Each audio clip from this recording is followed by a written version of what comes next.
నమస్తే news speed news కి స్వాగతం.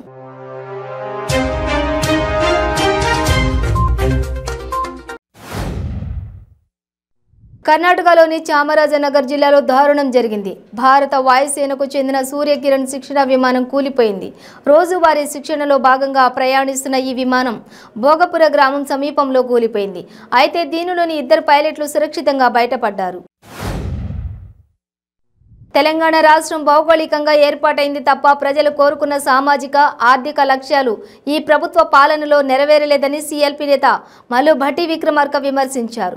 బీఆర్ఎస్ ప్రభుత్వం ప్రజల ఆశలు ఆకాంక్షలను నిర్వీర్యం చేసిందని మండిపడ్డారు.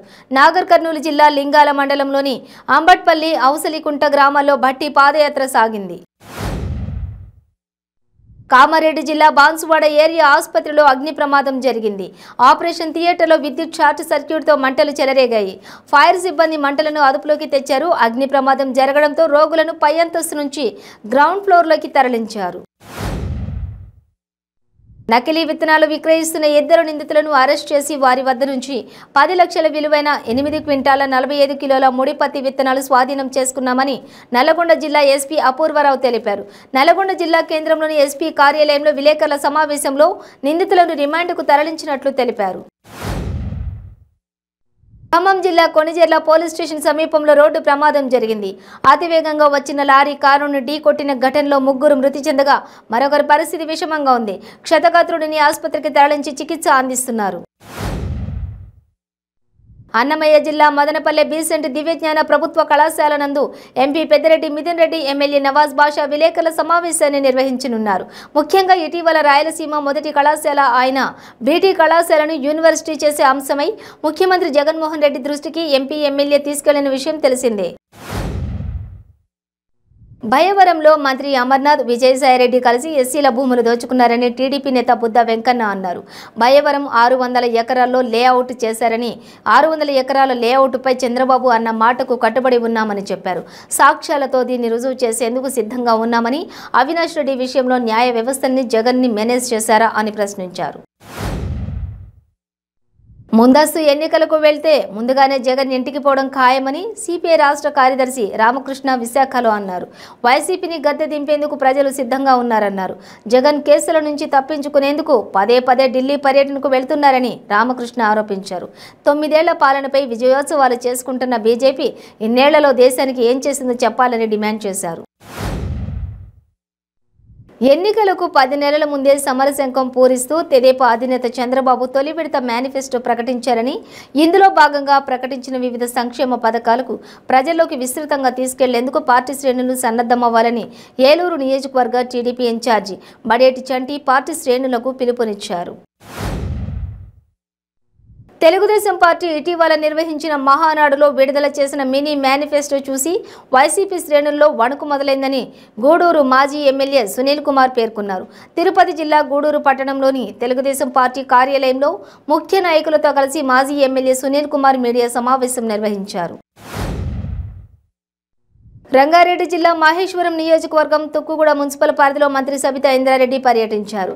రావిర్యాల గౌడ సంఘం భవన నిర్మాణ పనులకు శంకుస్థాపన చేశారు. సైడ్ లైటింగ్ ను ప్రారంభించారు. అనంతరం రావిర్యాల పెద్ద చెరువు సుందరీకరణ పనులకు శంకుస్థాపన చేశారు.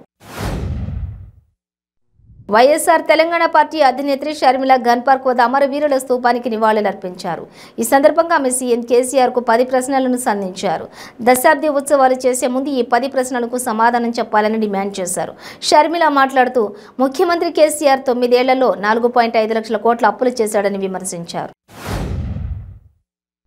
జంట జలాశయాల పరిరక్షణకు ఉద్దేశించిన 111 జీవోను రద్దు చేయడం వెనుక 2 లక్షల కోట్ల కుంభకోణం ఉందని రాజ్యసభ సభ్యుడు ఆర్ కృష్ణయ్య ఆరోపించారు. హైదరాబాద్కు పర్యావరణ ముప్పు వాటిల్లే ప్రమాదం ఉన్నదని, జీవో రద్దును సీఎం కేసీఆర్ తక్షణమే ఉపసంహరించుకోవాలని డిమాండ్ చేశారు. నిందితుల్ని కాపాడే దిశగా పోలీసులు ప్రయత్నిస్తూ ఉండడంతో మచిలీపట్నంలో మాజీ మంత్రి కొల్లు రవీంద్ర రోడ్డు మీద బైఠాయించి నిరసన తెలియజేశారు. కొల్లు రవీంద్ర రోడ్డు మీద బైఠాయించడంతో పార్టీ కార్యకర్తలు పెద్ద ఎత్తున తరలివచ్చారు. కొల్లు రవీంద్ర మాట్లాడుతూ బందర్లో మైనారిటీలకు రక్షణ లేకుండా పోతుందన్నారు. 15 లక్షలు విలువ చేసే 11 ఎర్రచందనం దుంగలను తరలిస్తున్న ముఠా సభ్యుడిని మదనపల్లి పోలీసులు అరెస్ట్ చేశారు. నిందితుడి నుండి బొలేరో వాహనాన్ని కూడా స్వాధీనం చేసుకున్నట్లు తెలిపారు. ఈ సంఘటన బి కొత్తకోట మండలంలో చోటు చేసుకున్నట్లు డీఎస్పీ కేశప్ప తెలిపారు. ఏలూరు జిల్లా ప్రముఖ పుణ్యక్షేత్రమైన ద్వారకా తిరుమల చిన్న వెంకన్నకు హుండీల ద్వారా భారీ ఆదాయం సమకూరింది.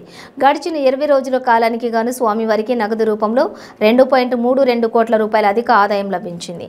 స్థానిక ప్రమోద కళ్యాణ మండప ఆవరణంలో హుండీల లెక్కింపు కార్యక్రమాన్ని నిర్వహించారు. తిరుపతి జిల్లా గూడూరు పట్టణంలోని పాత బస్టాండ్ సమీపంలో ఉన్న చర్చి వీధిలో యాచకులకు ఒక గుర్తు తెలియని మహిళ పసికందును అందచేసి మూత్ర విసర్జన చేసుకుని వచ్చి తీసుకుంటానని చెప్పి వెళ్లి తిరిగి రాలేదు. ఎంతసేపటికి ఆ మహిళ తిరిగి రాకపోవడంతో సమీపంలో ఉన్న గూడూరు సబ్ కలెక్టర్ కార్యాలయంలోని అధికారులకు ఆ యాచకులు సమాచారం అందించారు. బాటసారి ప్రయాణం చేస్తున్నాడు అన్నట్లుగా లోకేష్ యాత్ర చూడాలని ఎమ్మెల్యే రాచమల్లు శివప్రసాద్ రెడ్డి అన్నారు. లోకేష్ను రాజకీయ పార్టీకి చెందిన నేతగా చూడవద్దని అన్నారు. ప్రజా సమస్యల పరిష్కారం కాకుండా పాదయాత్ర చేసిన బాటసారిగా చూడాలని అన్నారు.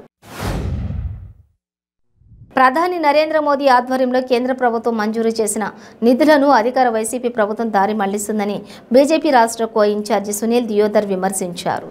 పంచాయతీలకు మంజూరు చేసే నిధులు ప్రభుత్వం పక్కదారి పట్టిస్తుందన్నారు.